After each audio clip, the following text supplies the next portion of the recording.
The Adventures of Huckleberry Finn, The Latter Years. Introduction. It has been 20 years since I last wrote, and although at the time I thought that I would never write again, I felt that I owed it to the people to explain to them what has happened since my last adventure. At the end of my last novel, I was contemplating an adventure to the Indian Territory out west, but I came to my senses and realized that it would be a childish endeavor, and as an upstanding member of society, I could not do that to myself. Despite me not going, Tom decided he would take the journey alone, but his decision proved to be a dangerous one. Tom attempted one of his elaborate schemes he was notorious for, angering the Indians, causing them to rough him up. The only reason he is alive today is because he was only a child at the time. He returned with a new mindset and new attitude towards life. He went to being my inspiration, to being my follower. If you recall the Duke and the Dauphin, the dirty crooks from my previous tale, I received word a few months ago that they are jailed for their crimes and hated by many. As for my friend Jim, we have grown even closer since my last story. Jim has since been reunited with his wife and 2 children. However, we visit often and share good times. Jim has grown accustomed to foreign languages now, and he is a respected linguist, most fond of the French language. I fought side by side with Jim during the Civil War for the glorious Union. I now live in Illinois, where I make a living along the river as a fisherman with my wife, Isabel, and my son, Mark. I cherish my family, and unlike my father, I would do anything for my boy. He means everything to me.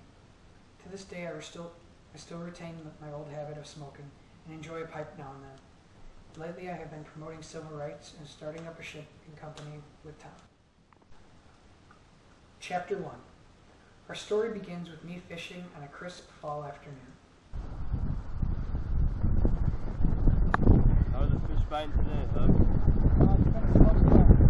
Huck, you touched that darn rattlesnake stand. Oh, Tom, you and your tomfoolery. That was years ago. Proceeded with their conversation and transitioned to the matter of politics. Well, Tom, I think that Mrs. S. Straughn would be the best choice for our nation's leader. Oh yeah, me too. What views of his are you fond of? Well, Tom, since we're campaigning for civil rights and all, I just think his views of African American suffrage are good. Very valid point. I concur. Tom, I have a proposition. On a journey for our shipping company, we should probably stop around and promote the civil rights movement and campaign for Grant's presidency. That's a swell idea. Just print up some flyers and hand them out. Yeah, we should get started on that tomorrow.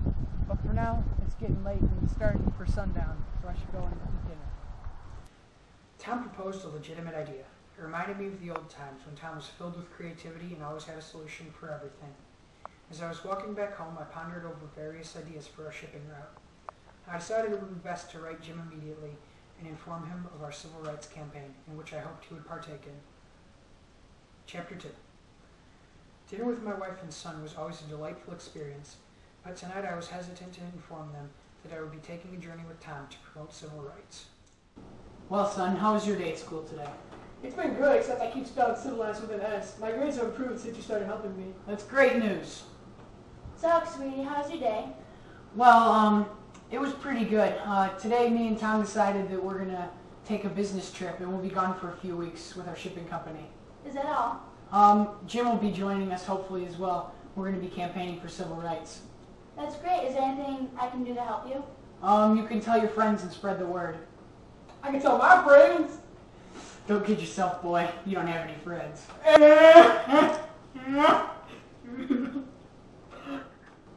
I was only kidding, son. You can help a lot. Maybe you and your friends can start your own little campaign. Really, Dad? You think so? Well, you can do anything if you set your mind to it. We cleaned up the kitchen and got washed up for the night. I planned out some of our journey and worked out the figures, and after I was satisfied with my work, I went and joined Isabel in bed. Chapter 3. About a week later, I received a letter in the mail. The letter was from Jim, and it said, Bonjour, Huck. I'm glad to have heard from you, dear friend, and I will try to keep this letter brief. The family is doing quite well, and my studies are growing better with every day.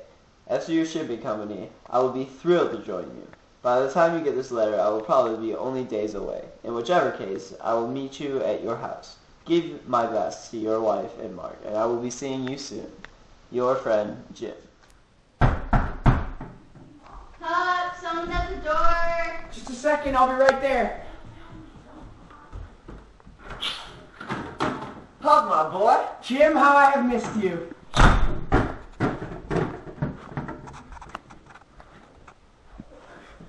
So what time do you think we'll be leaving on our adventure? Well, Tom should be here shortly, and after a few minor preparations and we get the food together, we should be ready to go. Look at my favorite African American. Jim. How you doing, buddy? You're my best pal, Huck. So, I think we should probably be ready to leave about tomorrow morning. We just got to get a few more things together and some food prepared. Isabel, how are the sandwiches coming? They're almost ready. We packed up the last couple of things for our trip and headed to the river the following morning to go out on our journey. Chapter 4. We set off on our journey and pulled up to our first town of business, Washington, and pulled our vessel ashore. As we were arriving in town, we met a peculiar character with a fondness for cats. He only spoke in meows and was of little help in directing us towards the town square. After we finally found the town center, we made our delivery to our respected customer, Dan Nagelton. He also did us the favor of spreading the word about our civil rights campaign. We should go into the park and spread the word. Yeah, that's a great idea, Tom. We could promote our cause that way. Give African Americans the rights of the white man. Election of 1868, vote Grant! A vote for Grant is a vote for freedom. Let freedom reign! After some more rallying for civil rights, we went back into the town to put up flyers to spread the word.